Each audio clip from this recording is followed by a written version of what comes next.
Hello，歡迎大家嚟到我嘅頻道啦。咁今日同大家去呢個 Richmond Hill 嘅 Isanda 嘅泰國餐廳。咁呢一間泰國餐其實我第一次嚟嘅，入到嚟呢，我覺得個環境呢幾舒服嘅，坐呢都幾闊落嘅。跟住入嚟應該係泰國嘅侍應啦，就招呼我哋嘅，咁佢都好 nice， 好服務嘅，係啊。咁我就嗌咗呢個 Sticky Rice 嘅芒果啦，芒果又好新鮮啦，同埋佢啲糯米飯啊，嗰個椰汁醬真係做得幾好食。咁另外嗌咗呢個叫 Veggie 嘅春卷啦，咁但係其實佢冇味嘅，真係就靠嗰個沙爹醬去即係有味啦，因為佢個沙爹醬都幾好食嘅。咁我哋同行3個人都係嗌菠蘿炒飯，咁我哋就2個嗌雞啦，同埋1個嗌 beef 嘅。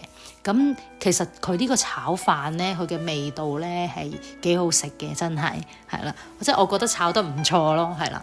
咁另外呢個綠咖喱啦，雞就冇乜特別，呢個就咁佢就會跟個飯嘅，係啦。咁另外呢，我哋一個朋友呢，佢亦都又嗌咗一個紅咖喱啦。但係佢就係唔辣嘅，其實係啦，一啲都唔辣，但係都幾特別咯。咁我覺得大家都可以值得嚟試下。今日講到咁多，多謝大家收睇，拜拜。